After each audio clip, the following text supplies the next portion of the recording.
243 run করেও হার। এটা কি সত্যি সেই মুম্বাই ইন্ডিয়ান্স যে দল এক সময় আইপিএল শাসন করত? আজ তারা কেন অসহায়? সূর্যকুমার যাদব ব্যর্থ, বুমরা নিষ্প্রভ, আর অন্যদিকে আগুনের ফর্মে হায়দ্রাবাদ।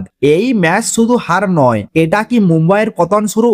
আজ আমরা কথা বলবো আইপিএল এর এক অবিশ্বাস্য ম্যাচ নিয়ে, যেখানে 243 রান করেও ম্যাচ জিততে পারল না মুম্বাই ইন্ডিয়ান্স। হার্দিক পান্ডিয়ার দল যেন পুরোপুরি ছন্দ হারিয়ে ফেলেছে, আর অন্যদিকে সানরাইজ হায়দ্রাবাদ তারা যেন থামতেই জানে না। টানা 5 ম্যাচ জিতে তারা ভয়ঙ্কর ফর্মে। প্রথমে ব্যাট করে মুম্বাই তোলে বিশাল স্কোর 243 রান 4 উইকেটে। রিকল্টনের দুরন্ত 123 রানের ইনিংস, এটাই মুম্বাইয়ের হয়ে দ্রুততম শতরান। কিন্তু এত বড় স্কোরও যথেষ্ট হলো না, কারণ হায়দ্রাবাদ 18 ওভারে তুলে ফেললো 249 রান, মানে 244 রান তাড়া করে সহজে জয়। এটা আইপিএল ইতিহাসে অন্যতম সেরা চেজ। হায়দ্রাবাদের শুরুটা ছিল আগুন। অভিষেক শর্মা এবং টেভিস হেড মাত্র 8 ওভারে 129 রানের জুটি।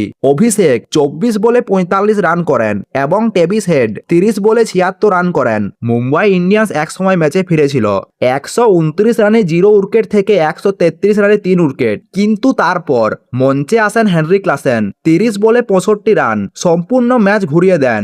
শেষে অরোরা করেন 10 বলে 30 রান। মুম্বাইয়ের শেষ আশাটুকু শেষ। মুম্বাই ইন্ডিয়ান্সের বোলিং আজও ব্যর্থ। জসপ্রীত বুমরা 4 ওভারে 54 রান দিয়েছেন, কোনো উইকেট নেই। জ্যাক্স 1 ওভারে 19 রান দিয়েছেন। অশ্বিনী 2 ওভারে 41 রান দিয়েছেন। শুধু আল্লাহ গজনকর কিছুটা লড়াই করেছেন, 2টি উইকেট নিলেও ম্যাচটি বাঁচাতে পারেনি। প্রশ্ন উঠেছে, এ কি সেই বুমরা যাকে দেখে ব্যাটাররা ভয় পেত? মুম্বাইয়ের ব্যাটিং শুরুটা ছিল দুর্দান্ত। 22 বলে 46 রান, রিকল্টন 123 রান। কিন্তু সমস্যা একটাই, মিডিল অর্ডারে পুরো ব্যর্থ। সূর্যকুমার যাদব মাত্র 5 রান, নমন ধীর 22 রান। হার্দিক পান্ডিয়াও কিছুটা চেষ্টা করলেও এই বিশাল স্কোরও শেষ পর্যন্ত রক্ষা পেল না। ম্যাচের টার্নিং পয়েন্ট 129 রানে 0 উইকেট থেকে 133 রানে 3 উইকেট। মুম্বাই সেখানে ফিরে আসে, কিন্তু ক্লাসেনের ইনিংস সব শেষ করে দেয়।